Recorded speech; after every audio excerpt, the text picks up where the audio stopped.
I found the first calf hanging upside down from the windmill tower at dawn. Its throat opened in a clean line, but not a drop of blood on the ground below. The cut was too precise for coyotes, too ritualistic for ranch work, and the way its front legs were bound with its own tail hair made my grandfather's warnings about skinwalkers echo in my head like a prayer I didn't want to finish. What made it worse was realizing this was the third calf we'd lost this week, but the first two had just disappeared. My name is Jake Yazzie, and I've been working cattle on the Rockingham Ranch for 4 years now.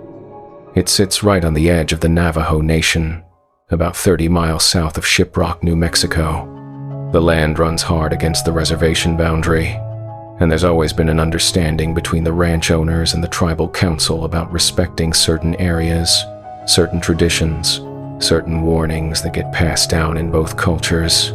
My grandfather worked this same land back in the 1970s, and he told me stories that the white ranch hands didn't hear. Stories about things that hunt at night, things that wear the wrong skin, things that corrupt the natural order by taking power they were never meant to have. He said the boundary between the ranch and the reservation wasn't just legal, it was spiritual. And sometimes, things from one side crossed over to the other. I thought those were just stories until this week. It started with missing cattle. 3 head gone from the north pasture without a trace. No cut fences, no tire tracks, no blood, no signs of a struggle. Just empty space where healthy yearlings had been grazing the day before. We figured rustlers, maybe someone with a cattle trailer and enough knowledge to work fast and quiet.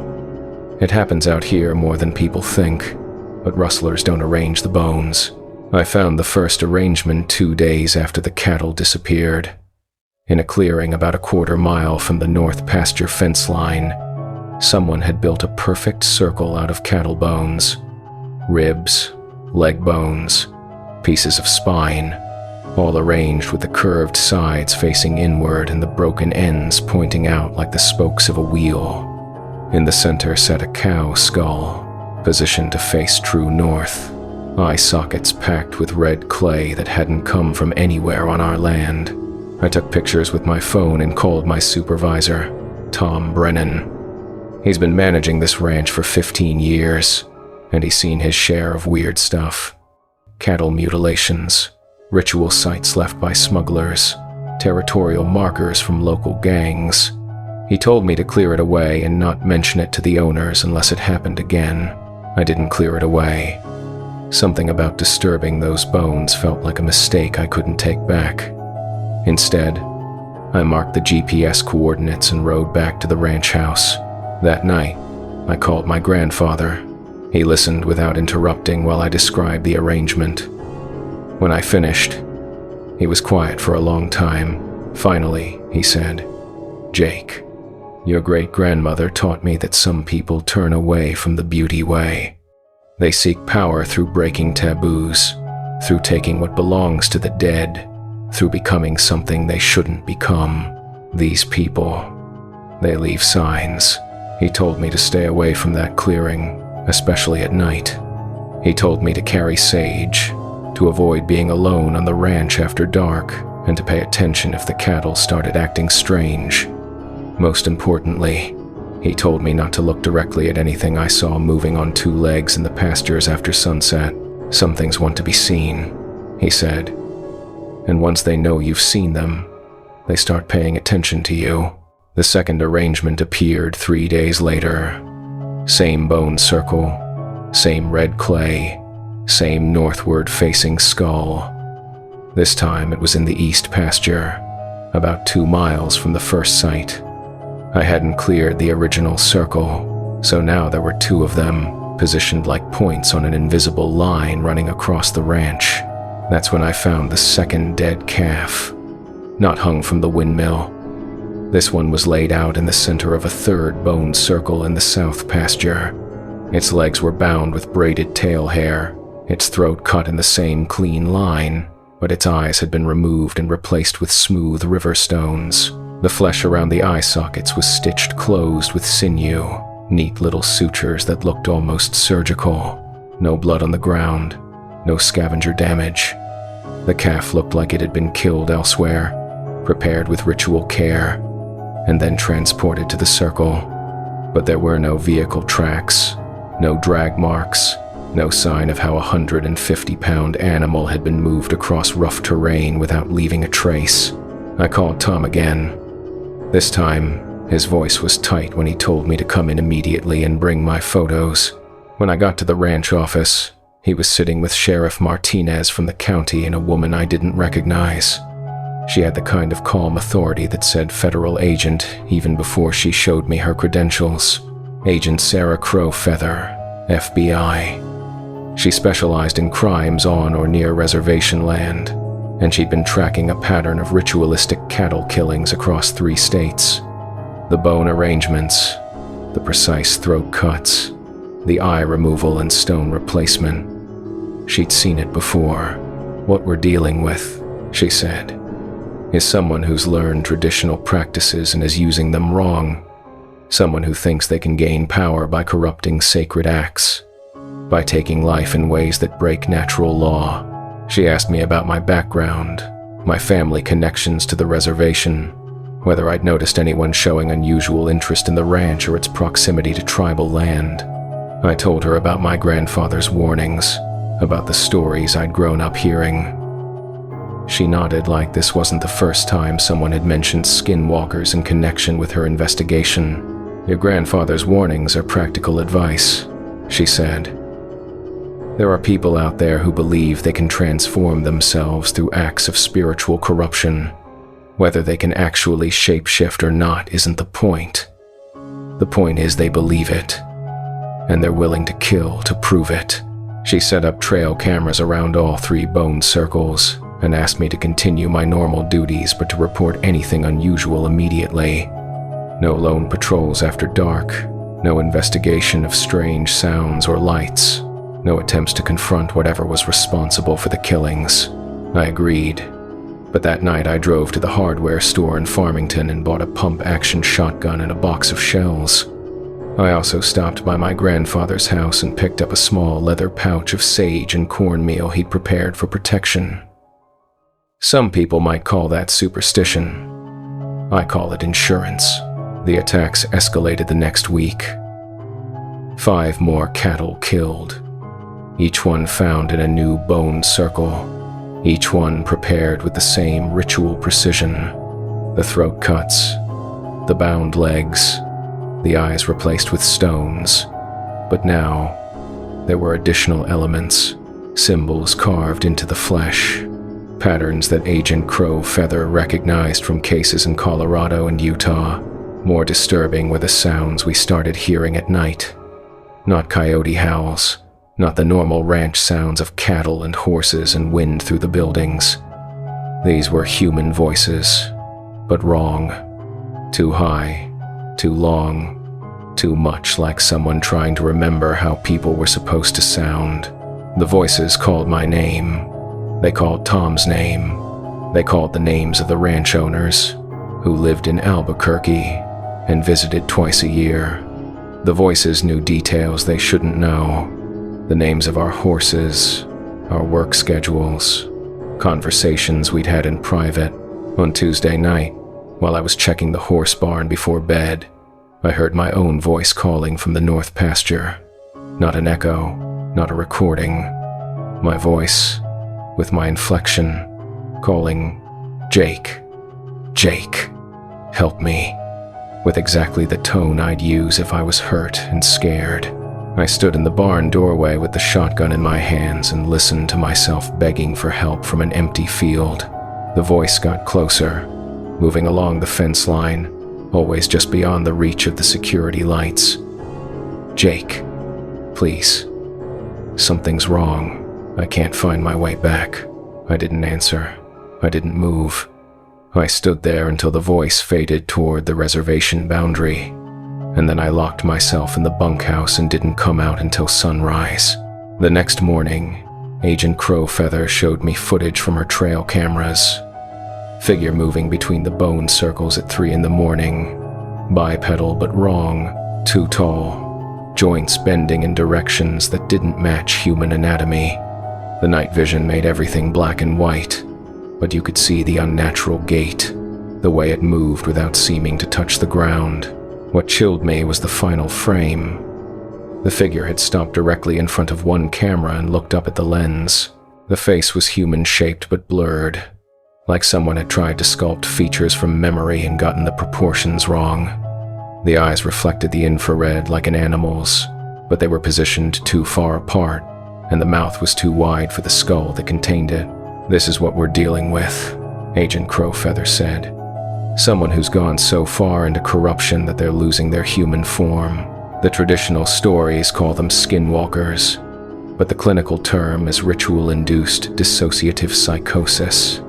They believe they've transformed into something else, and their behavior starts to match that belief." She was bringing in a tactical team from Albuquerque, specialists trained in dealing with suspects who might be armed, dangerous, and completely detached from reality. The plan was to set up a perimeter around the ranch, monitor the bone circles with thermal imaging, and wait for the next appearance. I asked if I should evacuate. She said that might trigger an escalation. If the Skinwalker was focused on me specifically, leaving might cause it to expand its hunting territory or target other ranches in the area. "We need to end this here," she said, "before it spreads." That night, the tactical team took positions around the ranch perimeter. I stayed in the bunkhouse with Tom, both of us armed, both of us monitoring radio communications with the agents outside. The plan was simple. If anything approached the buildings, we'd shelter in place while the team moved in. At 11:45 p.m., the radio crackled with reports of movement in the north pasture. Multiple heat signatures, moving in formation toward the ranch buildings. The team leader's voice was calm and professional as he coordinated the approach. "All units, we have visual contact. 4 subjects, moving on foot, approximately 50 meters from the main building. Subjects appear to be..." Wait. The radio went silent. Then, "Command, we need clarification on the target count. We're showing 4 subjects on thermal, but visual count is showing 7. Repeat, thermal shows 4, visual shows 7. Tom and I looked at each other. Through the bunkhouse window, we could see muzzle flashes in the distance, the tactical team's flashlights sweeping across the pasture. But we could also see something else. Figures moving between the lights, too fast for the human eye to track clearly. The radio exploded with confused voices. "Shots fired. Shots fired. Target is down. Negative. Target is mobile. Where the hell did it go? Team 2, confirm your position. We're showing movement behind your location. Team 2 to command. We're taking fire from multiple directions. Targets are..." Jesus Christ. What is that thing? Through the window, I saw one of the tactical agents running toward the bunkhouse. Behind him, something gave chase on all 4s, moving with the fluid grace of a predator but the wrong proportions of a human trying to be an animal. The agent made it to the porch before the thing caught him. What happened next violated every law of physics and anatomy I thought I understood. The pursuing figure seemed to flow over the agent like water, engulfing him completely for a moment before resuming its human shape. When it stood up, it was wearing the agent's tactical gear, carrying his weapon, speaking into his radio with his voice. "Team leader, this is Martinez. Target down, area secure. Moving to support Team 2. I knew it wasn't Martinez. I'd seen Martinez get absorbed by something that wore skin like a costume and voices like masks. But on the radio, it sounded exactly like him. Same cadence, same professional tone, same tactical vocabulary. Tom was already on the phone with Agent Crowfeather, reporting what we'd witnessed. Her response was immediate and terrifying. "All units, abort mission. Fall back to the perimeter road. Do not engage. Do not attempt rescue. Anyone claiming to be Martinez is not Martinez." But it was too late. The fake Martinez was already coordinating with other team members, directing them toward positions where more of the things waited in ambush. Over the radio, we heard the systematic elimination of the tactical team, each agent's voice continuing to report all clear even after we'd watched them get taken. By midnight, the ranch was silent except for the radio chatter of 7 agents who were no longer human reporting successful mission completion. Agent Crow Feather ordered the remaining units to establish a quarantine perimeter 5 miles out and wait for daylight. Tom and I barricaded ourselves in the bunkhouse and waited for sunrise. We could hear movement outside, footsteps on the porch, voices discussing patrol routes and tactical procedures, the sounds of the fake agents maintaining their human performance for an audience that no longer existed. At dawn, Agent Crow Feather approached the ranch under helicopter cover with a full FBI response team. What they found was 7 agents sitting around the ranch house porch, writing reports and cleaning weapons like nothing had happened. The agents responded to radio calls with perfect protocol, knew their own service records and personal details, and showed no signs of deception or coercion, except for small things. Agent Martinez blinked too infrequently. Agent Thompson's shadow fell at the wrong angle to the Sunday Agent Rodriguez cast no reflection in the ranch house windows. And when Agent Crow Feather asked specific questions about the tactical operation, their answers were identical. Not similar, identical, as if they'd all learned the same script. The response team evacuated Tom and me by helicopter. As we lifted off, I looked down at the ranch and saw the 7 fake agents waving goodbye with synchronized movements, their arms rising and falling in perfect unison like marionettes controlled by the same strings. The ranch was declared a federal crime scene and sealed indefinitely.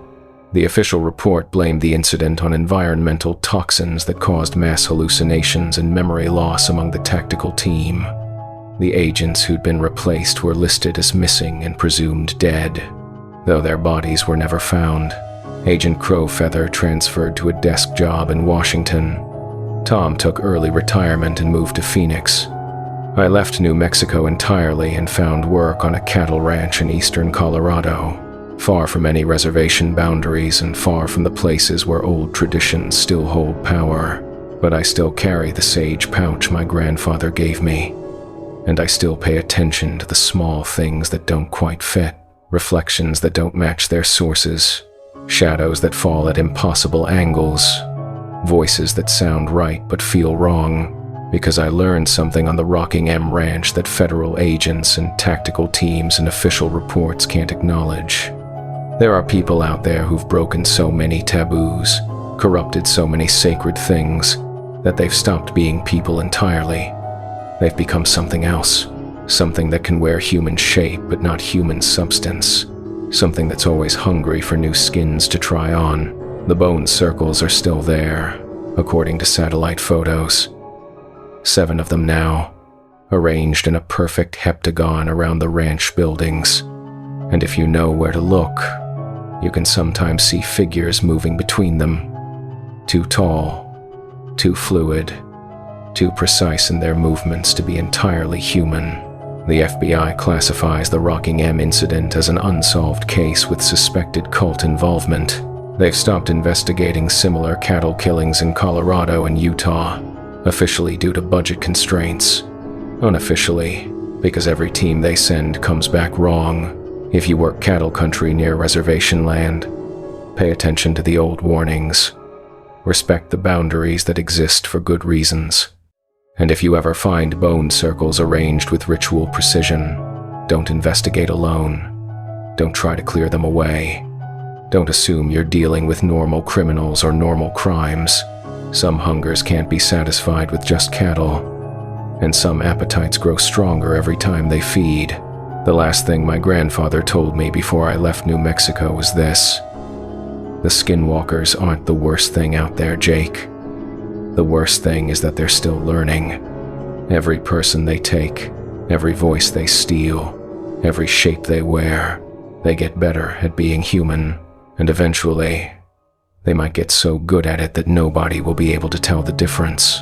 I think about those 7 fake agents, still patrolling an empty ranch, still practicing their human performance, still learning to be more convincing copies of the people they replaced. And I wonder how many other places have been quietly taken over by things that used to be human. Things that got so good at wearing our skins that they convinced everyone they belonged in them. If you ever meet someone who blinks too little, whose shadow falls wrong, whose reflection doesn't quite match, don't give them the benefit of the doubt. Don't make excuses for the small things that feel off. Trust your grandfather's warnings. Trust the old stories. Trust your instincts when they tell you something is pretending to be human but forgetting how to do it convincingly, because once they perfect the performance, we might never know they're there. The customer who limped into my garage at closing time had Robert Sandoval's face and Robert's voice asking for help with his busted transmission. But Robert had been dead for 6 months after that rollover on Highway 160, and this version of him didn't seem to remember that his real truck had burned completely in the crash. He kept insisting I'd worked on this same blue Chevy just last week. My name is Frank Yazzie, and I run a 24-hour auto repair shop on the Navajo Nation, about 10 miles east of Gallup, New Mexico. It's one of those places that exists because the desert doesn't care about business hours. When your radiator blows at 3 a.m. on a lonely stretch of highway, you need help right then, not when the sun comes up. I've been fixing cars and trucks out here for 12 years, and I know every regular customer by name, by vehicle, and by the particular way their engines sound when something's going wrong. Robert Sandoval had been bringing his vehicles to me for 8 of those years. First an old Ford F-150, then a Dodge Ram, then the blue Chevy pickup that had rolled 3 times on black ice last February and killed him instantly. I'd gone to Robert's funeral. I'd seen the casket, heard the prayers, watched them lower him into the ground at the cemetery near Window Rock. I'd also seen what was left of his truck after the state police finished their investigation. A twisted mass of metal that bore no resemblance to anything that could be driven. So when a man with Robert's face walked into my shop at 11:50 p.m. on a Tuesday, dragging his left leg the way Robert always did after his construction accident, I felt something cold settle in my stomach like bad food that wouldn't digest. "Hey, Frank," he said, using the casual tone Robert had always used. "Got a problem with the tranny on my Chevy. Been slipping gears all day." I stared at him, trying to process what I was seeing. The face was right, the weathered skin, the scar through his left eyebrow from a bar fight in his 20s, the way his mouth pulled slightly to one side when he talked. The voice was right too, the same rough edge from 30 years of cigarettes, the same slight accent that came from growing up speaking Navajo before English. But Robert Sandoval was dead. I'd helped carry his casket. "Robert," I said carefully, "where's your truck?"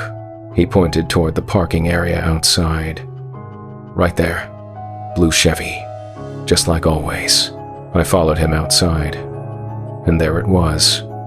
A blue Chevy pickup, mid-1990s model, parked under the security light. At first glance, it looked like Robert's truck. Same color, same basic shape, same aftermarket running boards he'd installed himself, but the details were wrong. Robert's truck had a dent in the passenger door from backing into a fence post. This truck's doors were pristine. Robert's truck had a crack in the windshield that ran from the lower right corner halfway across. This windshield was perfect. Most tellingly, Robert's truck had a custom exhaust system that gave it a distinctive rumble. This truck was silent except for the normal tick of cooling metal. "When did you fix the windshield?" I asked. He looked confused for a moment, like he was trying to remember something that hadn't quite stuck. "Last month," he said finally. "You recommended that place in Gallup." I'd never recommended any glass shops to Robert. He'd lived with that cracked windshield for 2 years because he said it gave him character. And the exhaust work? Another pause. Longer this time. Had to replace the whole system. He said the old one was too loud.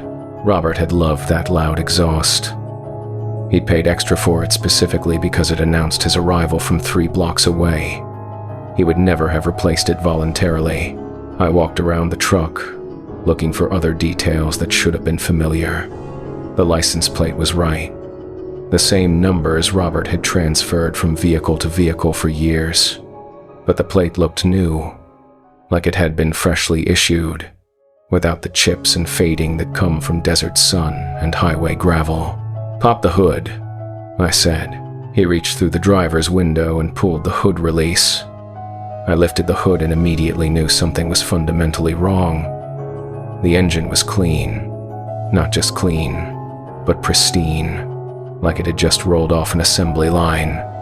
No oil stains, no dirt accumulation, no signs of the 12 years of hard use that Robert's truck had endured. More disturbing was the engine itself. Robert's truck had a 5.7-liter V8 with specific modifications he'd done himself. A cold air intake, headers, a performance chip. This engine was completely stock, factory standard, with none of the aftermarket parts that had made Robert's truck unique. "This isn't your truck," I said. The man wearing Robert's face tilted his head slightly, and for a moment, his expression went completely blank. Not confused, not defensive, empty, like someone had temporarily vacated the body and left it running on automatic. "Yes, it is," he said finally. "I've been bringing it here for years.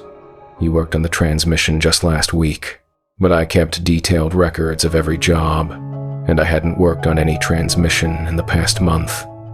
I certainly hadn't worked on Robert's truck since before his death." "Robert," I said, testing him.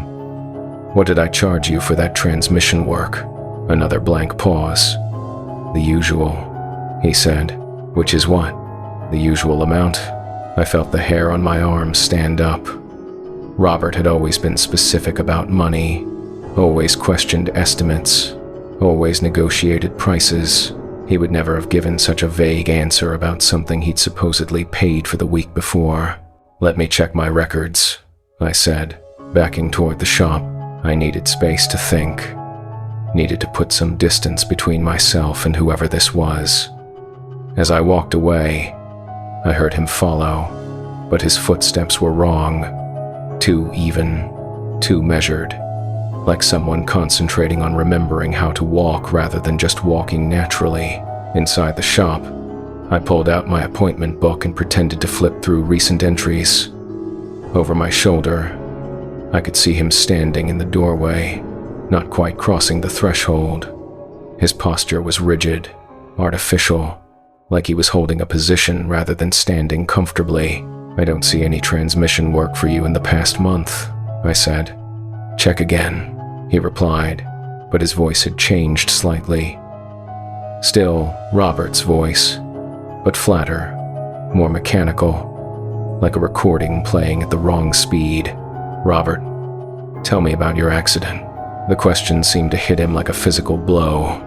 His head jerked back, and for a moment, his face seemed to flicker, features shifting slightly, proportions changing, like a bad television signal struggling to hold a clear picture. "What accident?" he said. "The rollover on Highway 160, last February. I don't know what you're talking about." But as he said it, his left hand went unconsciously to his chest, exactly where Robert had carried the scar from the steering wheel impact that had killed him. The gesture was so automatic, so precisely Robert, that it felt like watching a ghost perform a haunting. "You died in that accident, Robert." The words hung in the air between us like smoke. The man wearing Robert's face stared at me with eyes that were the right color but the wrong temperature. Brown like Robert's, but flat and cold like painted glass. "I'm not dead," he said, but his voice had developed an echo, like he was speaking from the bottom of a well. "I'm right here. I need you to fix my truck. Show me your driver's license." He reached into his back pocket and pulled out a wallet. Robert's wallet, the same worn leather with the same hand-tooled pattern Robert's father had made. But when he opened it, the license inside was wrong. The photo was Robert's face, but the expiration date was 6 months in the future. The license should have been canceled when Robert died. More disturbing were the other contents of the wallet. Robert's credit cards, but pristine, like they'd never been used. Robert's insurance card, but for a company Robert had never done business with. And cash. $20 bills that all looked identical, like they'd been printed rather than circulated. "This license is fake," I said. "No, it's not. I just renewed it." "When?" Another blank pause. "Last month. At the DMV in Gallup?" "Yes." "What was the name of the clerk who helped you?" The pause stretched longer this time. I could see him struggling, like he was trying to access information that wasn't there. His face flickered again, features becoming less defined, more approximate. "I don't remember," he said finally. Robert always remembered details like that. He complained about every interaction with government offices. He would have told me the clerk's name, her attitude, how long he had to wait, what forms he had to fill out. The thing wearing Robert's face was starting to look less like Robert with each passing moment. The proportions were slightly off, eyes a little too far apart, nose a little too narrow, mouth sitting at the wrong angle. Like someone was trying to sculpt Robert's features from memory but getting the measurements wrong. "I need you to fix my truck," he repeated, and now his voice was definitely echoing, bouncing off the walls in a way that natural sound shouldn't behave. "I can't fix a truck that doesn't exist. It's right outside." I walked to the window and looked out at the parking area.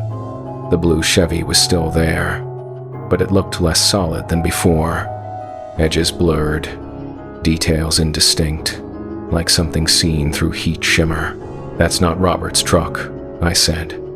"Robert's truck was destroyed in the accident. I saw the wreckage." The echo in his voice grew stronger. "I'm not dead. I'm right here. I need you to fix my truck."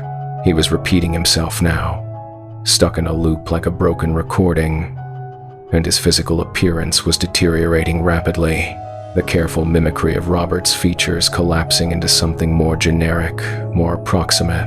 I reached under the counter and pulled out a small pouch of cornmeal my grandmother had given me for protection.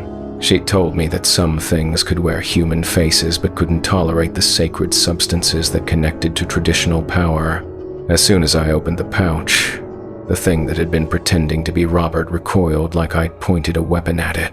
The fake human mask slipped completely, revealing something underneath that my mind struggled to process. Features that shifted and flowed, proportions that violated natural law, eyes that reflected light like an animal's but held an intelligence that was hungry and calculating. "You can't keep me out forever," it said, voice distorting into something between human speech and animal sounds. "I know where Robert lived. I know where his family sleeps. I know the shape of his memories." It backed toward the door, movements becoming jerky and unnatural. "I'll find someone else to fix my truck. Someone who won't ask so many questions." Then it was gone, leaving only the smell of sage smoke and something else. Something rotten and sweet that reminded me of roadkill left too long in the desert Sunday. I called the tribal police immediately. Officer Begay arrived 20 minutes later, took my statement, and checked the parking area. No sign of the blue Chevy truck. No tire tracks in the gravel. No evidence that any vehicle had been there at all. But under the security light where the fake truck had been parked, the asphalt showed a patch of discoloration. A dark stain that looked like oil but smelled like grave dirt and sage smoke. Officer Begay took photographs and asked me to file a detailed report. He didn't laugh at my story or suggest I'd been hallucinating. He just nodded and said he'd seen similar reports over the years. Deceased locals showing up at familiar places, trying to resume old routines, getting details wrong in ways that revealed their true nature. "Skinwalkers," he said matter-of-factly. "Someone's been grave robbing, stealing personal items, trying to absorb the essence of the dead. But they're not perfect mimics. They miss the small things that made people unique." He advised me to install additional security measures, to keep traditional protection items in the shop, and to trust my instincts if other deceased customers showed up wanting impossible services.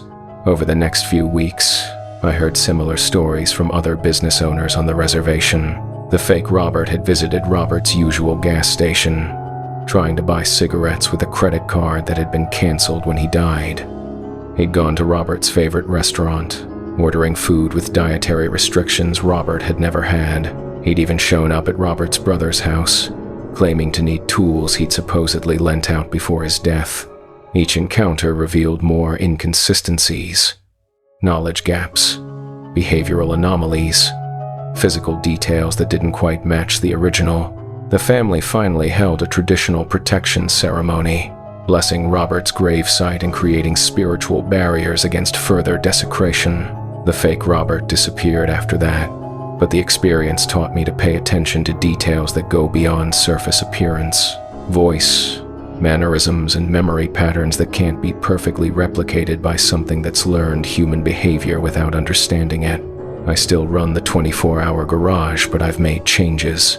Motion sensors that detect anything approaching the building, security cameras with audio recording, and a direct line to tribal police for immediate backup. More importantly, I've studied the traditional ways of recognizing skinwalkers, the signs that reveal imperfect human mimicry, the protective ceremonies that create spiritual barriers, the ancient knowledge that keeps the corrupt from gaining power through stolen death.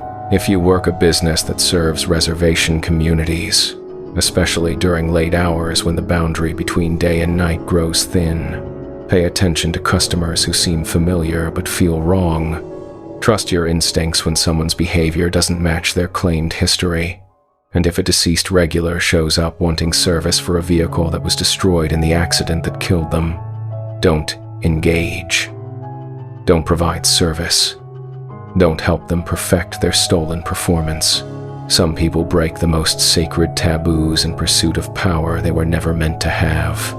They violate the rest of the dead, steal the essence of those who should be honored, and wear the faces of community members like costumes in a cruel performance.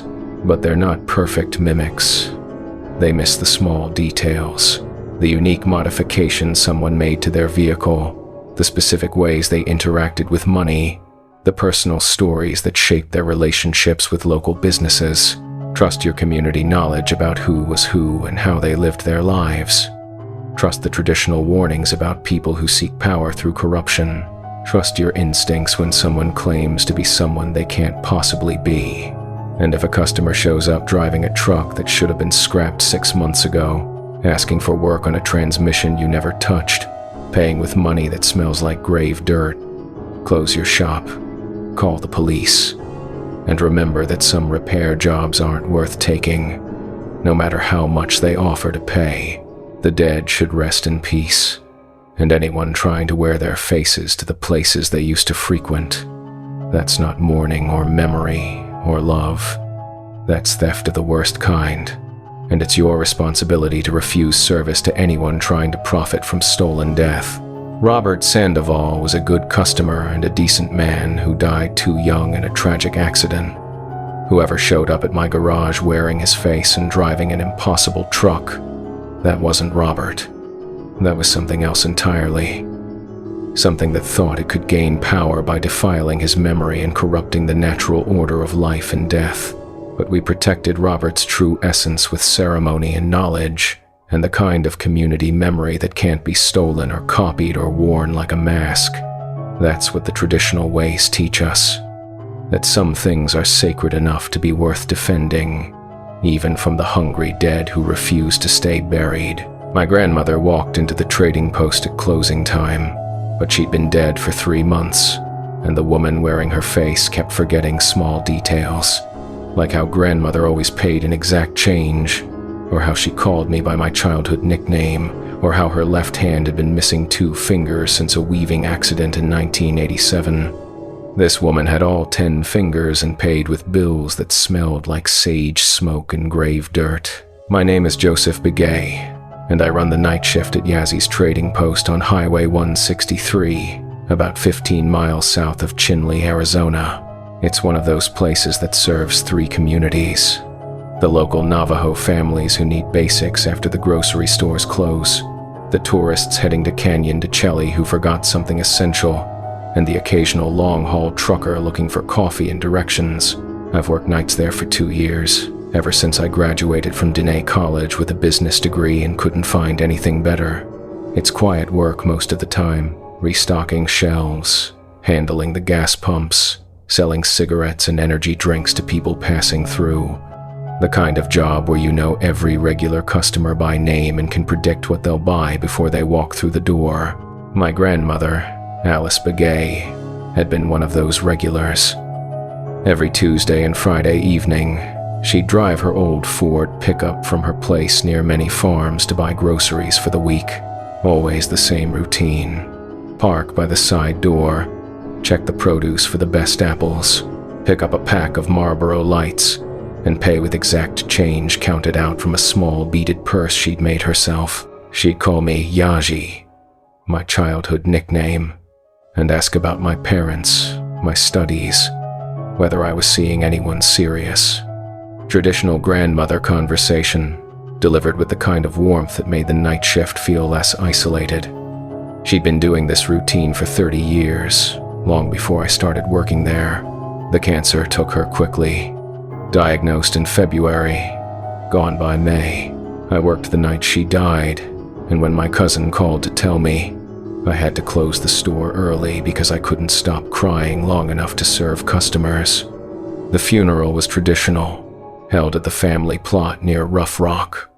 I helped carry her casket and watch them lower it into red earth that looked like it would hold on to what it received. That was 3 months ago. So when she walked through the door at 11:30 p.m. on a Tuesday night, wearing her usual blue velvet skirt and silver concho belt, I felt the floor shift under my feet like the earth was rejecting something that shouldn't be walking on it. Yaji, she said, using the traditional greeting in the same voice I remembered. But something about the tone was off, too careful, like someone reciting lines they'd memorized but not fully understood. I managed to say hello back, but my voice came out as a whisper. She moved through the store with the same pattern she'd always followed. Side door to produce section to check the apples, then to the counter for cigarettes. But her movements were too precise, like she was hitting marks on a stage rather than shopping from habit. At the apple display, she picked up each piece of fruit and examined it with exaggerated care, turning it in hands that had all 10 fingers. I stared at those hands, knowing something was fundamentally wrong. The weaving accident that had taken her ring and middle fingers on the left hand had happened when I was 8 years old. I'd been there, had seen the blood, had watched the doctor explain why they couldn't reattach what the loom had crushed. But this woman's hands were complete, and the fingers moved with fluid coordination that didn't match the arthritis that had bent grandmother's joints for the last decade of her life. She approached the counter with a small basket containing 3 apples and a bag of blue cornmeal, normal purchases for her, but arranged in the basket with mathematical precision, rather than the casual placement of routine shopping. "Pack of Marlboro Lights," she said, pointing to the cigarettes behind the counter. I reached for the pack with hands that trembled slightly. As I rang up the sale, she opened a small beaded purse, not the one I remembered, but close enough that someone who didn't know her well might not notice the difference. The beadwork pattern was wrong, too geometric, lacking the organic flow of traditional Navajo design. She counted out exact change, but the bills felt strange in my hand, too smooth, like they'd been washed, and they carried a smell that made my stomach turn. Sage smoke, yes, but also something earthier, something that reminded me of the cemetery where we'd buried her. "How are your parents, Yashi?" she asked, using the conversational script I remembered, but she was watching my face too intently, like she was studying my reactions rather than expressing genuine interest. I told her they were fine, even though my father had been in the hospital for a week with pneumonia. She nodded and smiled, but the smile didn't reach her eyes, and those eyes, they were the wrong color, Grandmother's eyes had been brown with flecks of gold. These were flat black, like river stones, and they reflected the store's fluorescent lights in a way that human eyes shouldn't. "Are you seeing anyone serious?" She continued with the traditional grandmother question, but her head tilted at a slight angle while she asked, and she blinked too infrequently, like someone who'd learned that humans blink but hadn't gotten the timing right. I said no, I wasn't seeing anyone, and tried to keep my voice steady. She nodded again with that too careful movement and picked up her purchases. As she turned to leave, I noticed her shadow on the floor. It was too long for her height, and it seemed to lag behind her movements by a fraction of a second, like it was struggling to keep up. "I'll see you Friday, Yaji," she said, which had always been her standard goodbye. But as she walked toward the door, her gait was wrong. Grandmother had walked with a slight limp from a childhood injury.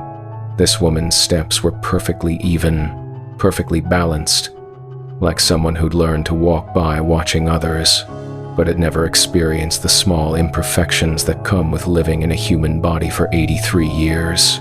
After she left, I locked the front door and called my cousin Dennis. He answered on the second ring, groggy but alert when he heard the panic in my voice. "Dennis, I need you to tell me exactly what we buried with Grandmother." He was quiet for a moment. "Joseph, what's wrong? Why are you asking about? Please, just tell me what was in the casket." He listed the items slowly. Her best velvet skirt, the concho belt her mother had made, silver and turquoise jewelry including the squash blossom necklace that had been in our family for 4 generations, her wedding ring, and the small beaded purse she'd carried for 30 years. "The turquoise necklace," I said. "Describe it. You know what it looked like, Joseph." 7 large stones, silver setting, the clasp that was always loose. The woman who just left here was wearing it. Dennis was quiet for a long time. When he spoke again, his voice was different, cautious, like he was choosing his words carefully. "Joseph, stay at the store. Don't leave until I get there. And don't serve any customers who seem familiar." He arrived 20 minutes later with our Uncle Raymond, who was a traditional healer and knew the old stories better than anyone in our family. They'd brought sage, cornmeal, and a small leather pouch that Uncle Raymond wore on a cord around his neck. I told them everything. The complete fingers, the wrong eyes, the perfect movements, the bills that smelled like grave dirt. Uncle Raymond listened without interrupting, but his face grew more serious with each detail. "Some people," he said finally, "learn the old ways for the wrong reasons. They think they can gain power by breaking taboos, by taking things that belong to the dead, by becoming something they were never meant to be." He explained that skinwalkers often started by desecrating graves, stealing personal items that carried the spiritual essence of the deceased. They used these items in corrupt ceremonies, trying to absorb the knowledge and memories of the dead. But the process was imperfect. They could copy appearance and behavior, but they missed the small details that made someone uniquely human. "The woman you saw," Uncle Raymond said, "she's wearing your grandmother's stolen essence.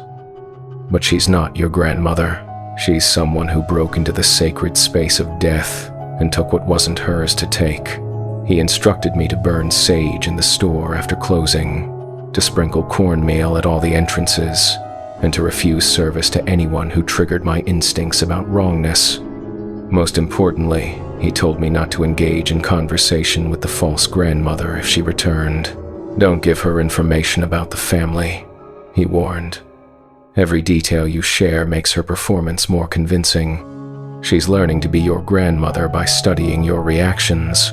She came back on Friday, exactly as promised.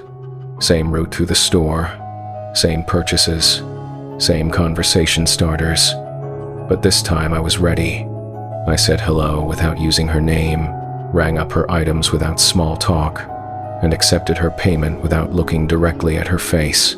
She seemed frustrated by my lack of engagement. Her questions became more pointed, more probing. She asked about my father's health, about family gatherings she should have known about relatives by name she pronounced with slight errors that someone who'd lived in our community for 80 years would never make. When I didn't respond with the detail she wanted, her performance started to slip. The movements became less fluid, more mechanical. The facial expression seemed rehearsed rather than spontaneous, and her voice developed a strange echo, like she was speaking from the bottom of a well. "Yaji," she said, and the way she pronounced my nickname was wrong. Too sharp on the vowels, too harsh on the consonants. "Why won't you talk to your grandmother?" I looked directly at her for the first time that night and saw something that made my blood turn cold. Her face was shifting slightly, features sliding like clay that hadn't hardened properly. The nose was too narrow, then too wide. The cheekbones were too high, then too low, like she was struggling to maintain the shape she'd stolen and couldn't hold it steady under scrutiny. "You're not my grandmother," I said quietly. The false smile disappeared instantly. What replaced it wasn't human. Too wide, showing too many teeth, with canines that were too long and too sharp. The black eyes reflected the fluorescent lights like mirrors, and I could see my own terrified face staring back at me from those empty sockets. She leaned forward across the counter, and I smelled the grave dirt again, stronger now, mixed with something rotten and sweet that made my throat close.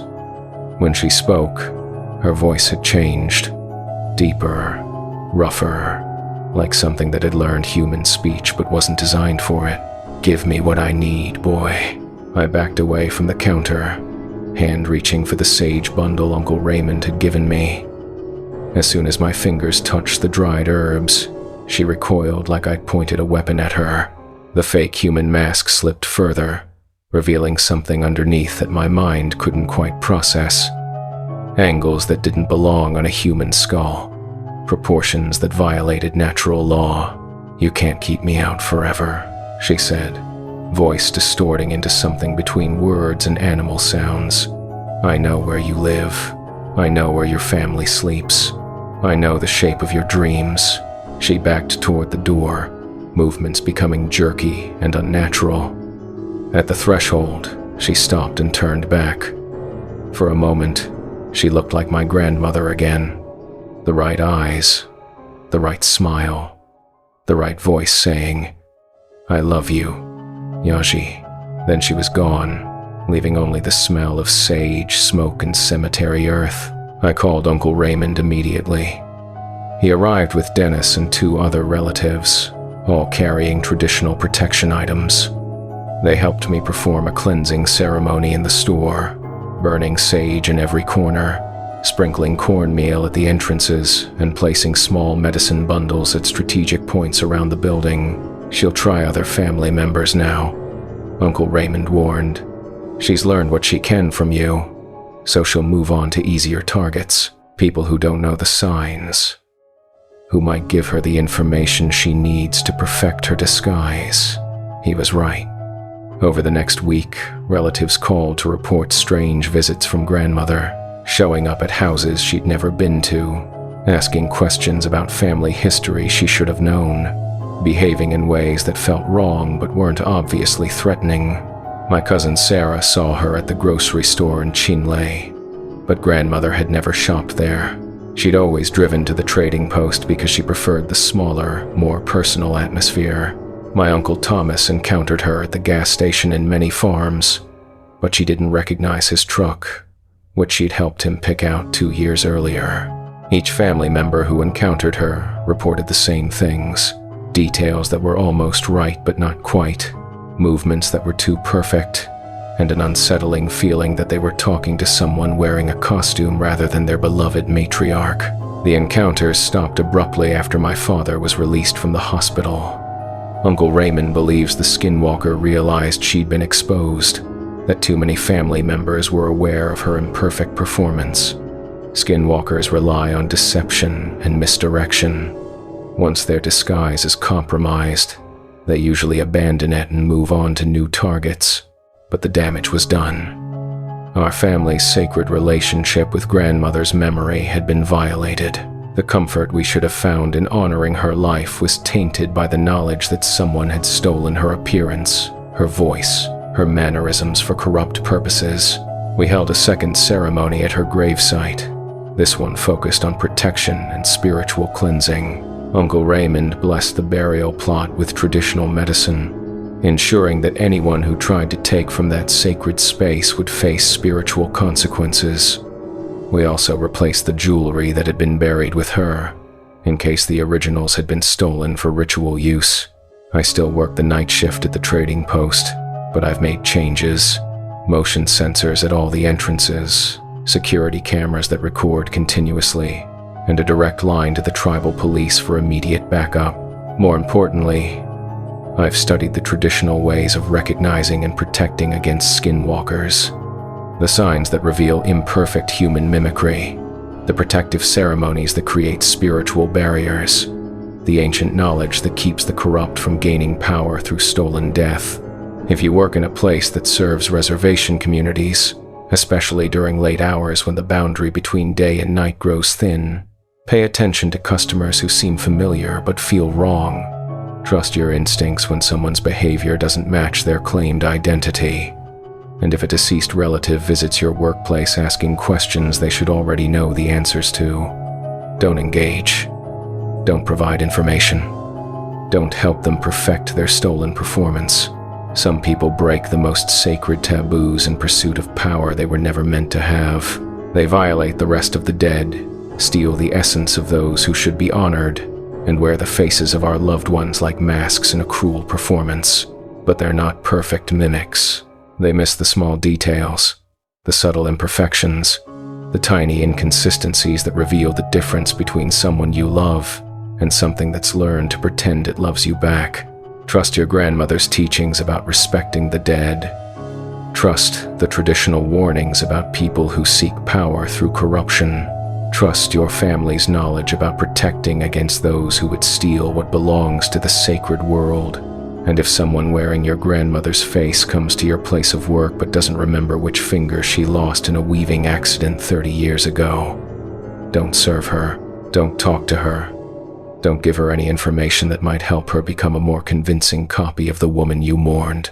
Some customers aren't worth the sale, and some visitors from beyond the grave are exactly what the old stories warned us about. Thieves wearing the faces of those we've lost, trying to steal not just their appearance, but our memories of who they really were. My grandmother was Alice Begay.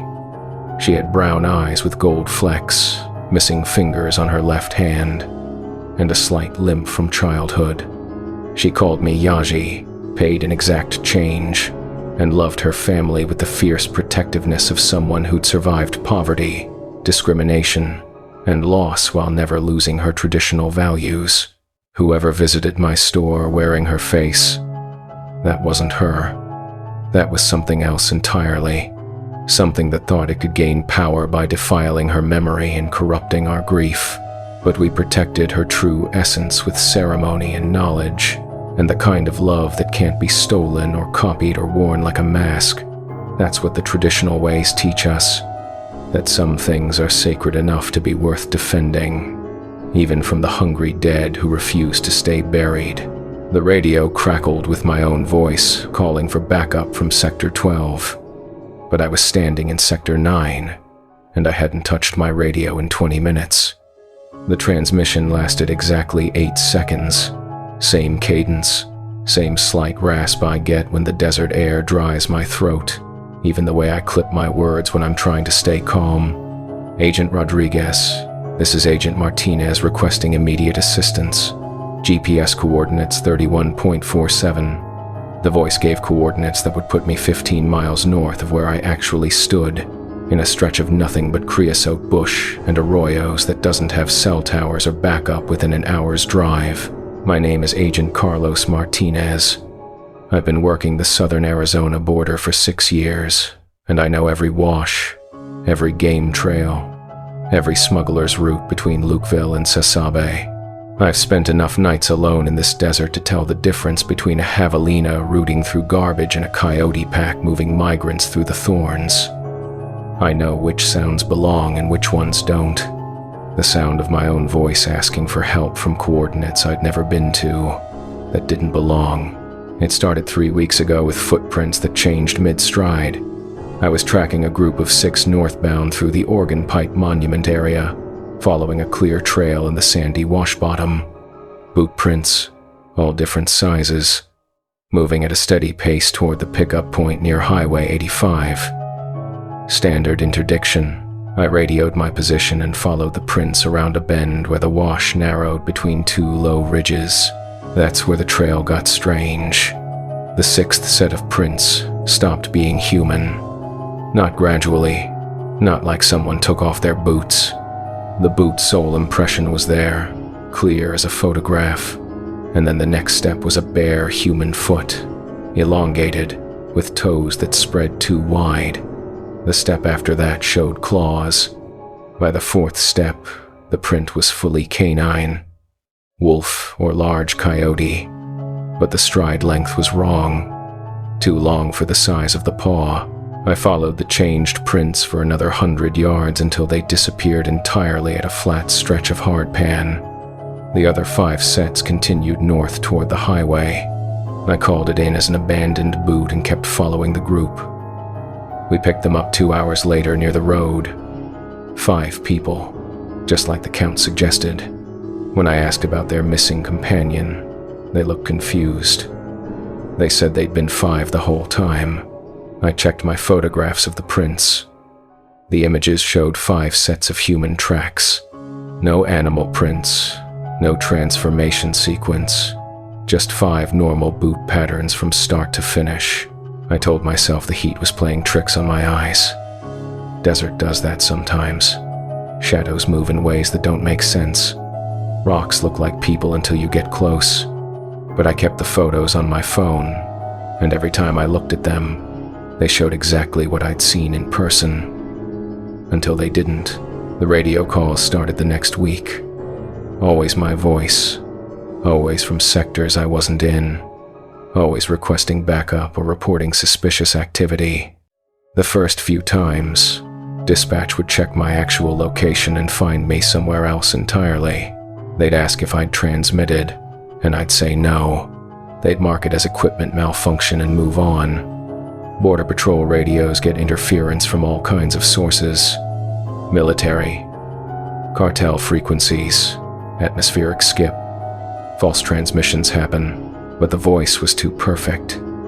It knew my radio protocol, my badge number, my sector assignments. It used phrases I used, speech patterns that were mine. When I told dispatch about it, they said they'd run diagnostics on my equipment. The tech found nothing wrong. Clean signal, proper encryption, no evidence of cloning or piracy. They issued me a new radio anyway. The calls continued. Last Tuesday, I was working a solo patrol near the Tohono O'odham reservation boundary. It's sensitive territory. Tribal land to the north, national monument to the south, and a traditional crossing area that's been used for generations. The local tribal police coordinate with us, but there are cultural considerations that make the work delicate. Sacred sites, burial grounds, areas where outsiders aren't welcome even when they're wearing a badge. I was checking a sensor that had been triggering false alarms when I found the first pile. In a clearing surrounded by mesquite and palo verde, someone had arranged a circle of animal bones, not scattered by scavengers. Arranged. Deer ribs, coyote skulls, the long bones of javelinas, all bleached white by the sun and positioned with deliberate care. In the center sat a fresh roadrunner, its neck twisted but no other obvious injuries. The bird couldn't have been dead more than a few hours. I photographed the scene and marked the GPS coordinates. Ritual sites aren't uncommon in the desert. Sometimes cartels, sometimes border crossers leaving offerings for safe passage, sometimes locals practicing traditions that predate the international boundary. I called the tribal police to report it and continued my patrol. An hour later, I found the second pile. Same arrangement, same types of bones, but this time the center held a kit fox, also fresh, also with its neck twisted in the same precise way. The GPS reading put me 3 miles from the first site. I checked my route. There was no way someone could have moved ahead of me and set up an identical display unless they'd cut straight across country through some of the roughest terrain in the sector. By the time I found the third pile, my hands were shaking. Same bones, same arrangement, same fresh kill in the center. This time it was a desert cottontail, neck twisted, eyes clouded but still bright. The GPS showed I'd covered 7 miles in a rough triangle, and at each point, someone had known exactly where I was going. That's when the radio crackled with my voice, asking for backup from Sector 12. I was standing next to the third bone pile in Sector 9, looking at coordinates that didn't match my location, listening to myself request assistance I hadn't called for. The transmission cut off abruptly, leaving only static and the sound of wind moving through the mesquite. I tried to raise dispatch on my actual radio. Dead silence. I checked the battery, the antenna connection, the channel selection. Everything looked normal, but I might as well have been holding a brick. I pulled out my cell phone.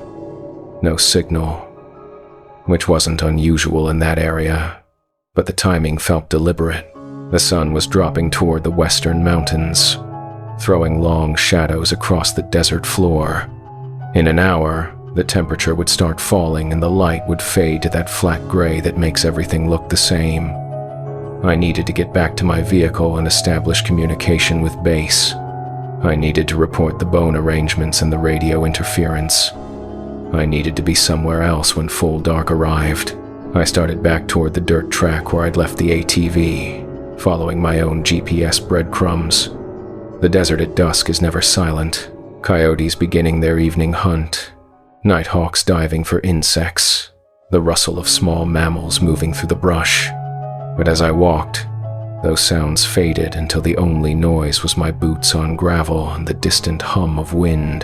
Halfway back to the track, I heard footsteps behind me. Not the shuffle of boots on sand, not the scrape of someone trying to be quiet. Measured steps that matched my pace exactly. When I stopped, they stopped. When I started again, they resumed after a 2-second delay, like an echo with substance. I turned around. Nothing but desert and shadows stretching back toward the third bone pile. I waited, listening. The footsteps had stopped when I stopped, but I could feel something watching from the deepening shadows between the trees. Not the neutral observation of wildlife, something focused and intelligent and patient. I kept walking.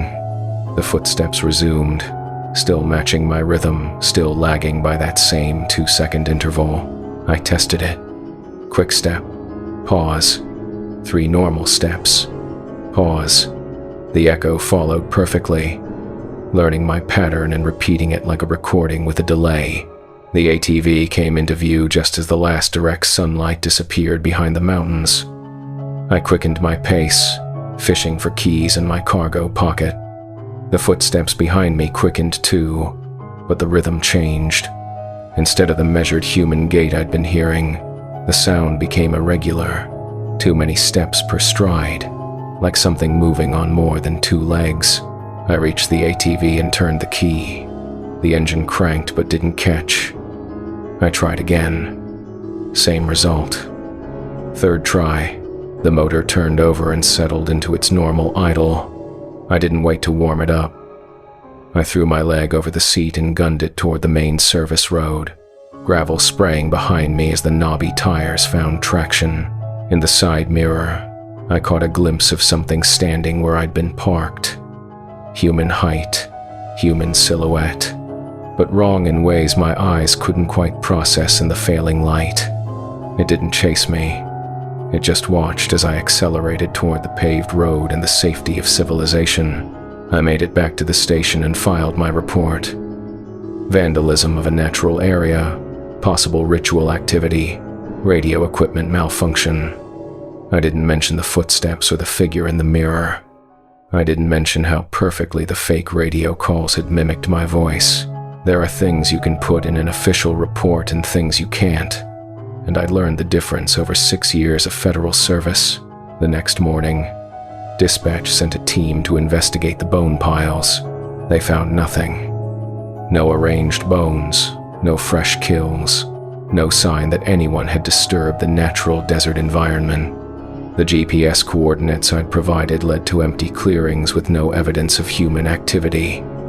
The photographs on my phone showed normal desert scenes, scattered rocks, undisturbed sand, native vegetation growing in natural patterns. But I had one piece of evidence they couldn't explain away. During the drive back to the station, my radio had started working again. The diagnostic log showed continuous normal operation for my entire shift. No gaps, no interference, no equipment failures. According to the electronic record, I'd never lost communication at all. What the log also showed was a transmission from my radio at 9:47 p.m. while I was driving back on the main service road. Agent Rodriguez, this is Agent Martinez reporting all clear from Sector 9, ending patrol, returning to base. Standard end-of-shift communication. Nothing unusual about it except for one small detail. I hadn't made that transmission. My radio was clipped to my belt. Volume turned down. Microphone locked in its bracket. I was listening to country music on the ATV sound system and hadn't touched the radio since the failed attempts to reach dispatch. Someone else had used my radio, my call sign, my protocols to report the end of my patrol. Someone who knew exactly when I was leaving the area and exactly what I would normally say. Someone who had access to my equipment while I was using it. I requested a transfer to a different sector. The paperwork took 3 weeks to process, and during that time, I worked day shifts only. No solo patrols, no late assignments, no ventures into the areas near the reservation boundary. I told my supervisor I was dealing with family issues that required schedule flexibility. He didn't push for details. The transfer came through on a Friday. Effective Monday, I'd be working the urban sector near Nogales, partnered with another agent, covering well-traveled routes with good radio coverage and backup within minutes instead of hours. Safer work, more routine, less exposure to the kinds of things that happen in the empty spaces between civilization and wilderness. My last shift in the old sector was Sunday night. Routine patrol, established routes, radio check every 30 minutes. I kept to the main roads and avoided the areas where I'd found the bone piles. I stayed in radio contact with dispatch and confirmed my location at regular intervals. I did everything by the book because the book is what keeps you alive when the terrain stops following normal rules. At 11:30 p.m., while I was parked at a checkpoint near Highway 85 writing up paperwork, I heard something that made my blood turn to ice water. Over the radio, clear as crystal, came my own voice reporting suspicious activity near the reservation boundary. Agent Rodriguez. This is Agent Martinez. I've got movement in Sector 9, possible illegal crossing, requesting immediate backup. I keyed my microphone. Dispatch, this is Agent Martinez. I'm at Checkpoint 7 near Highway 85. I did not make that transmission. Dispatch came back immediately. Agent Martinez, we show you transmitting from Sector 9. Please confirm your location. Negative. I'm at Checkpoint 7. GPS coordinates 31.89. Another voice cut in. My voice. Agent Martinez to dispatch. GPS coordinates are 31.47. Same as previous reports. I need backup now. I tried again. Dispatch. I'm telling you I'm not in Sector 9. Someone else is using my call sign and radio frequency. Silence. Then, Agent Martinez, please switch to Channel 7 for equipment check. I switched channels. Agent Martinez on Channel 7. Agent Martinez, this is Sergeant Williams. We need you to come in immediately. We're showing 2 active transmissions from your radio, both claiming to be you. both with valid authentication codes. Can you explain that? Hey, I couldn't. I couldn't explain how someone had my codes, my frequency, my exact speech patterns. I couldn't explain how they knew the coordinates of areas I'd investigated weeks earlier. I couldn't explain why they wanted backup in a sector I was no longer patrolling. What I could do was follow orders. I drove straight back to the station, checked in my equipment, and filed my final report. Clean patrol. No incidents. No contact with subjects. I didn't mention the radio calls or the impossible duplication. I signed off on my transfer paperwork and went home to pack for my new assignment, but I couldn't stop thinking about something Sergeant Williams had said. 2 active transmissions, both with valid authentication codes. My radio equipment was sitting on his desk, powered down, secure. Whatever was making those calls had access to current encryption, real-time protocols, and authentication systems that were supposed to be impossible to crack. That night, I called my grandmother. She lives on the Tohono-O'odham Reservation, about 20 miles from where I'd been working. She's lived there her entire life, and she knows stories that don't get written down in official reports. Stories about things that walk between worlds, things that can wear faces that aren't theirs, things that traditional people have words for but federal agents aren't supposed to believe in. I told her about the footprints that changed, the bone arrangements, the radio calls in my own voice. I told her about the figure in the mirror and the feeling of being watched by something that learned my patterns too well. She listened without interrupting, and when I finished, she was quiet for a long time. Finally, she said, "Carlos, there are things out there that are always hungry for power, for knowledge, for the ability to be something they're not. They watch people who work alone, people who go into places where the old boundaries are thin. They learn how to copy what they see, but they're not perfect at it. They make small mistakes, timing that's off, knowledge they shouldn't have, patterns that repeat too exactly." She told me to be careful in my new assignment. Even in the city, even with partners, there were things that could follow someone home. She told me to pay attention to small details that didn't quite fit, voices that sounded right but felt wrong, people who knew things they shouldn't know. Most importantly, she told me not to go back to the desert alone. Some things, once they've learned your shape, don't forget it. I've been working the Nogales sector for 2 months now. Day shifts, urban environment, constant radio traffic, backup always nearby, safe work that follows predictable patterns. I haven't heard my voice on unauthorized transmissions, haven't found any ritual bone arrangements, haven't felt that particular kind of focused attention that made my skin crawl. But last week, my new partner mentioned something that bothered him. During his previous assignment in the Tucson sector, they'd had reports of a rogue agent operating near the reservation boundary. Someone in full Border Patrol uniform, driving official vehicles, making arrests and processing paperwork. The only problem was that when headquarters checked the records, no agent was assigned to those areas during the reported times. The fake agent knew proper procedures, had valid-looking credentials, spoke with the authority and confidence of someone with years of experience. Several detainees had been processed and released by this person before anyone realized he didn't exist on any roster or assignment sheet. My partner said the report stopped abruptly about 6 weeks ago. No final sighting, no resolution, just a sudden end to the unauthorized activity. He asked if I'd heard anything similar during my time in the southern sectors. I told him no. I told him it was probably paperwork confusion or scheduling errors.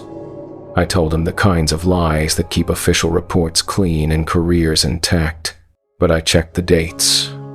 The rogue agent reports ended exactly 1 week after my transfer out of Sector 9. 1 week after my last shift in the area where something had learned to mimic my voice, my protocols, my authentication codes, something that had watched me long enough to know how I moved, how I spoke, how I did my job. something that might have learned enough to do that job itself. If you work in law enforcement near reservation boundaries, in the empty spaces where traditional knowledge intersects with federal jurisdiction, pay attention to the small details that don't quite fit. If you hear your own voice on the radio making calls you didn't make, if you find evidence of activity in areas you know you didn't visit, if you feel watched by something that learns your patterns too perfectly, don't dismiss it as equipment malfunction or scheduling confusion. Some things out there are always studying, always copying, always getting better at being something they're not.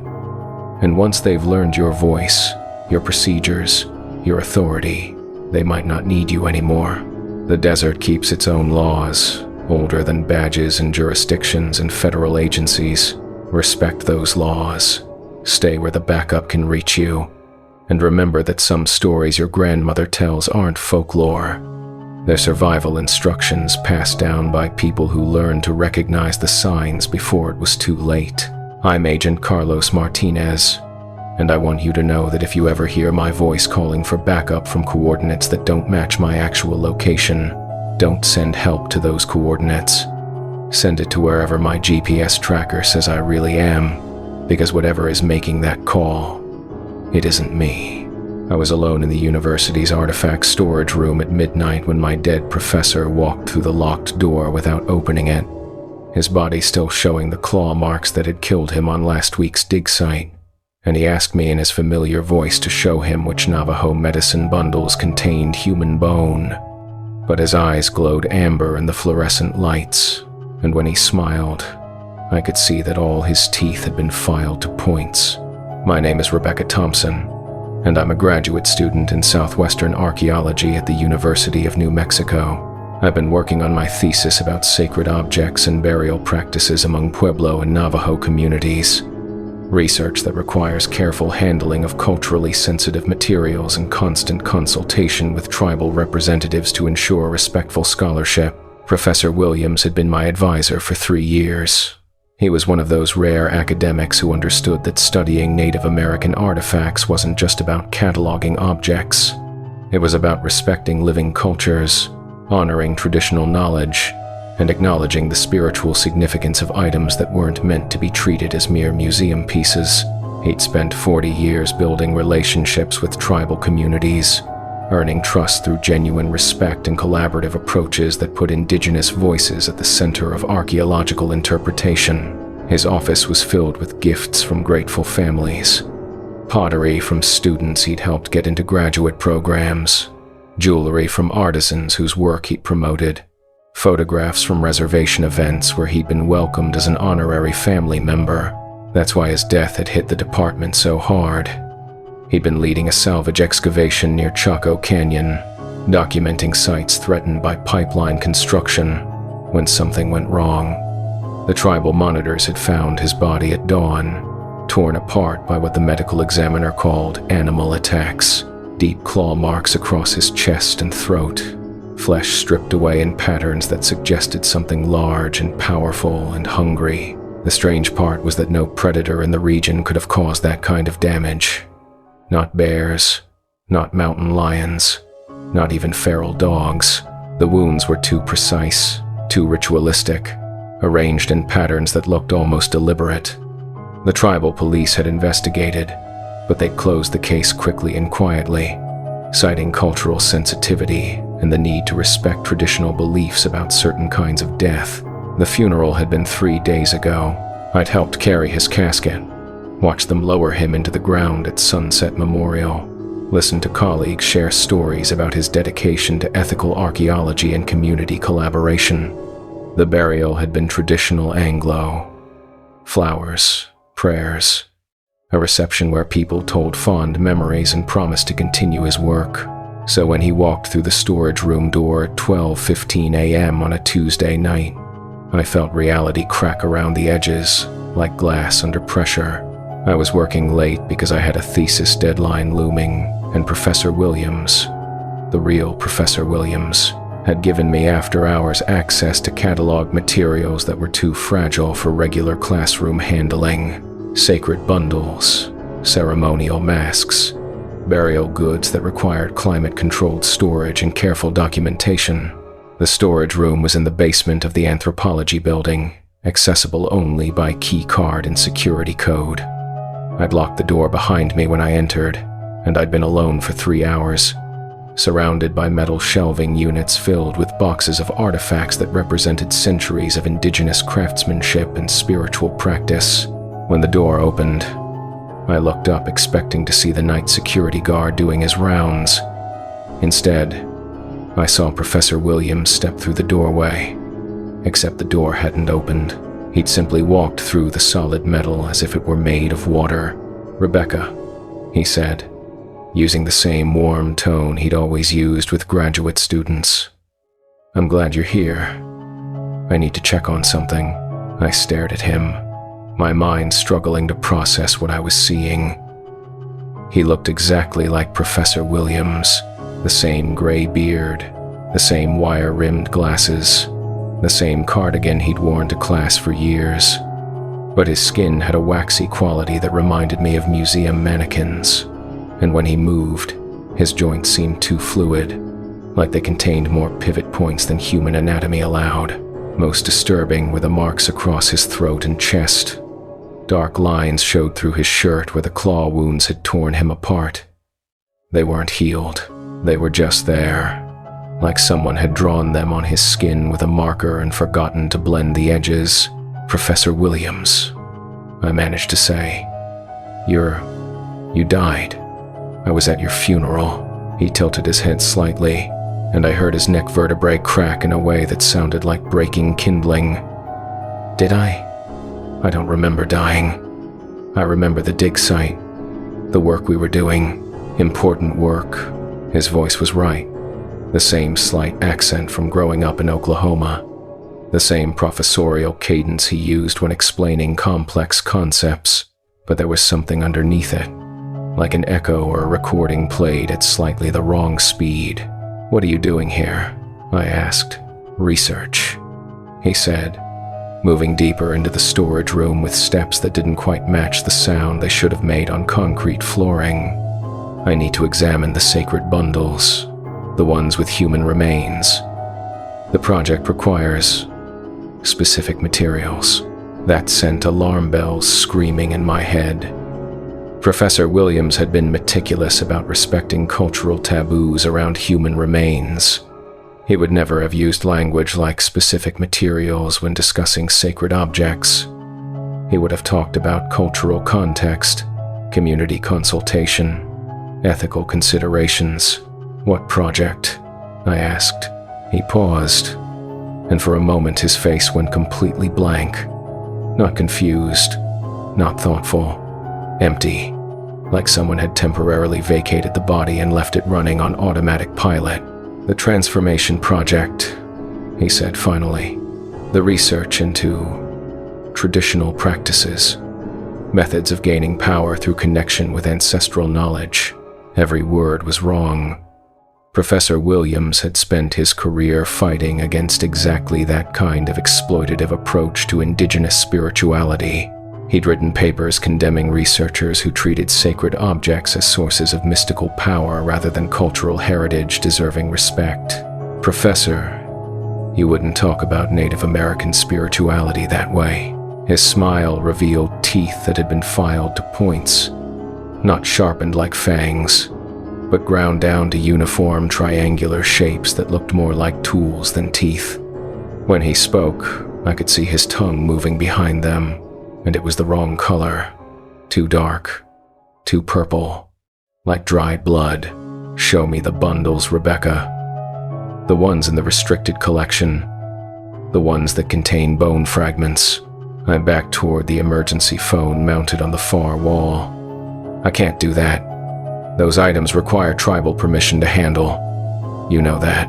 I'm your advisor," he said, and his voice had developed that echo quality I'd noticed before.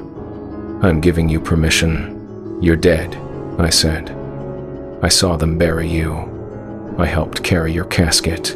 The fake Professor Williams laughed, and the sound bounced off the storage room walls in a way that natural laughter shouldn't behave. It seemed to come from multiple directions at once, like it was being reflected by surfaces that didn't exist. "Death is just another form of field work," he said. "Another way of gathering data, another method of gaining access to restricted knowledge."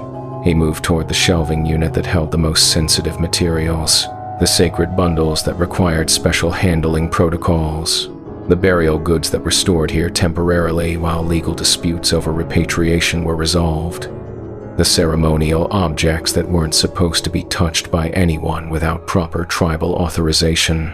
As he reached for the first box, I saw something that made my blood turn to ice water. His hands were wrong, not just the movements, but the actual structure. The fingers were too long, with too many joints, and they bent in directions that human fingers shouldn't bend. When he gripped the storage box, his fingertips pressed into the cardboard like claws, leaving deep punctures in the material. "Don't touch those," I said, my voice coming out as a whisper. He turned to look at me, and his eyes had changed. Still Professor Williams' eyes in terms of color and shape, but they reflected the fluorescent lights like an animal's eyes, throwing back golden gleams that seemed to move independently of his head movements. "These objects contain power," he said, lifting the box with hands that shouldn't have been able to grip it properly. "Power that can be absorbed, channeled, used by those who know the proper methods. Those are sacred objects. They're not supposed to be used for anything. They're supposed to be returned to the tribes for proper care.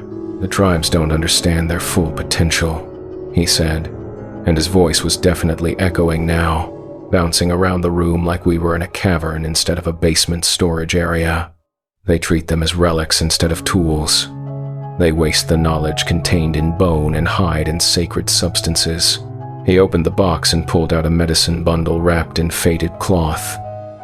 The moment his hands touched the fabric, I smelled something terrible. Not just death, but corruption, like meat left too long in the sun mixed with sage smoke and something chemical that burned my sinuses.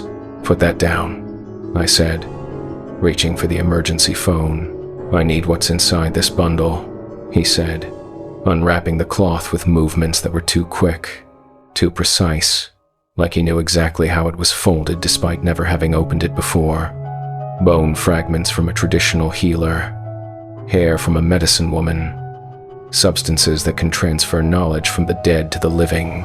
The bundle contained exactly what he'd described: small bones wrapped in sinew, braided hair tied with plant fibers, pouches of dried materials that I couldn't identify, sacred objects that were supposed to be handled only by authorized tribal members for specific ceremonial purposes.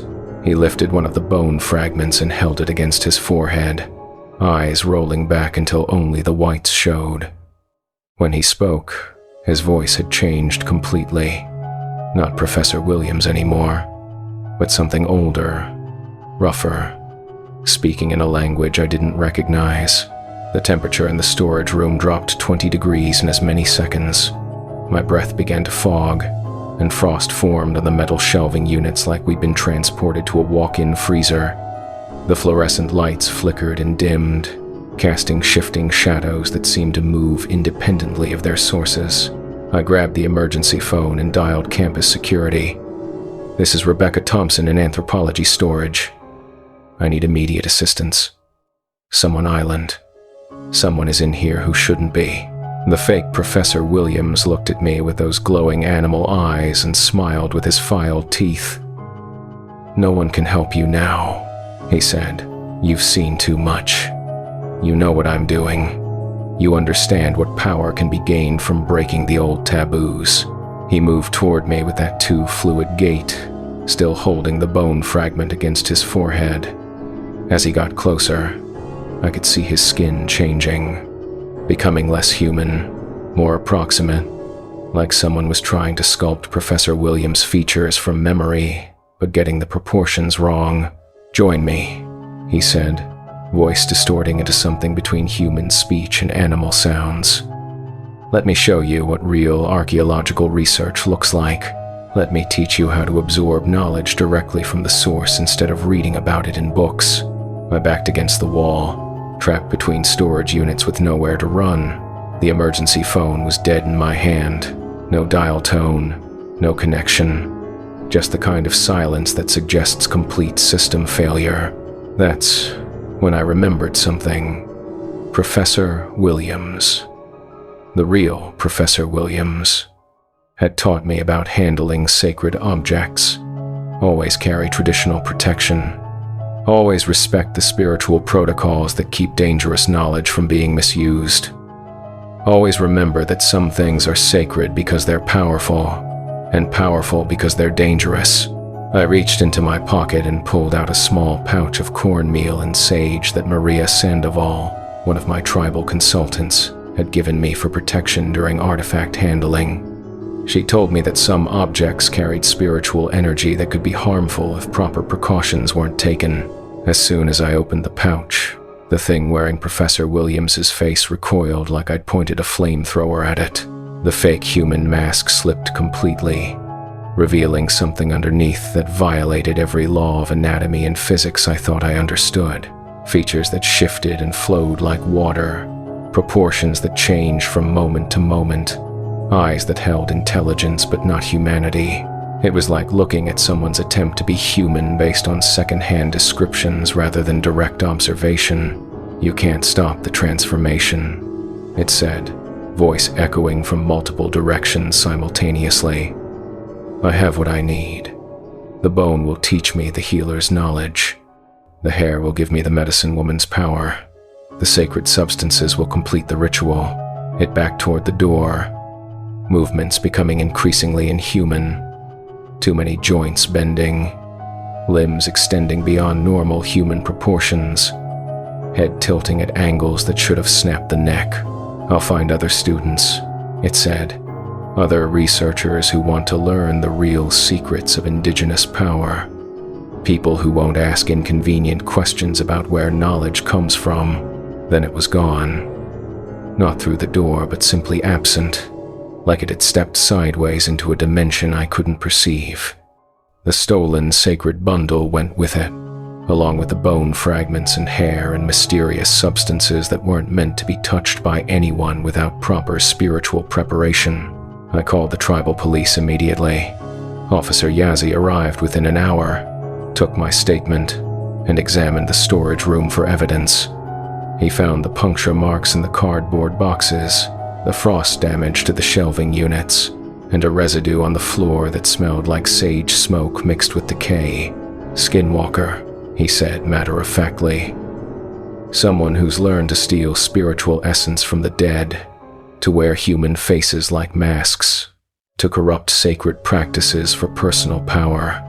He explained that the real Professor Williams had probably been killed specifically because of his access to sacred objects and his trusted position in the academic community.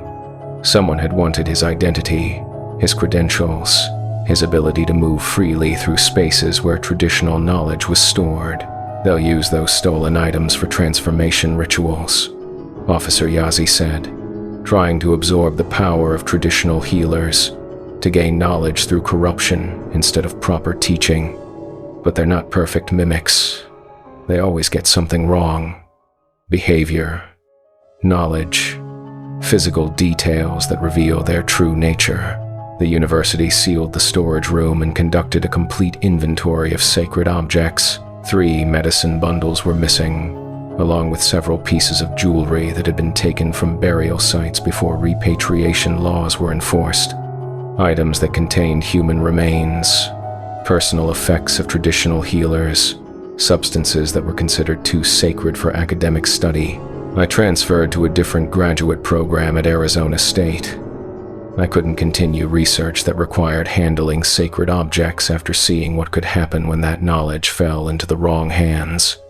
I couldn't trust that every professor, every researcher, every authority figure was actually human rather than something wearing a stolen face.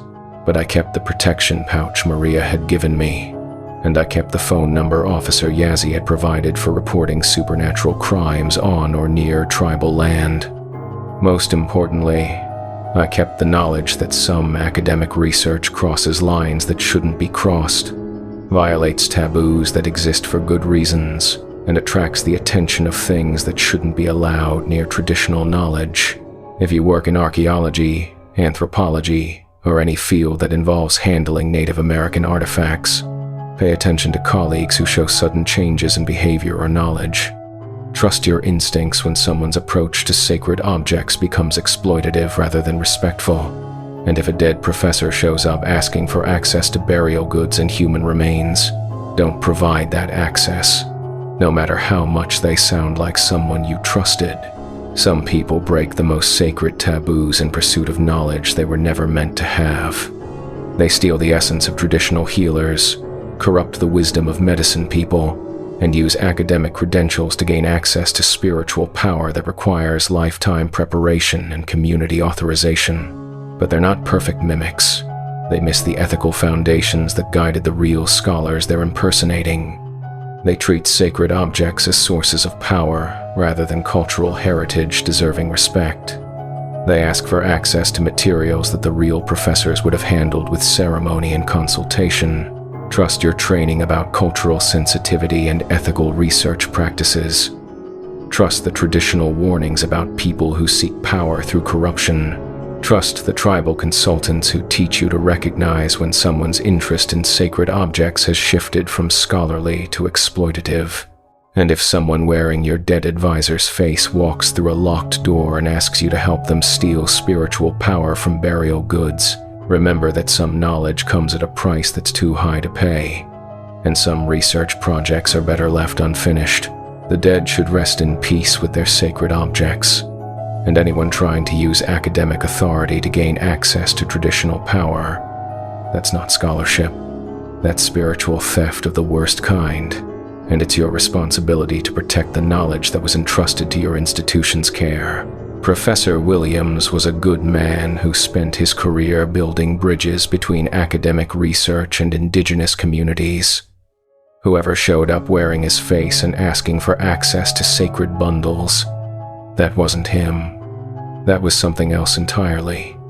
Something that thought it could gain power by stealing not just his appearance, but his trusted position in a community that had honored him with sacred knowledge.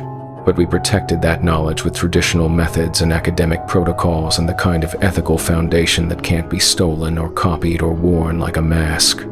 That's what real archaeological work teaches us. That some things are sacred enough to be worth defending, even from those who would corrupt scholarship in pursuit of forbidden power.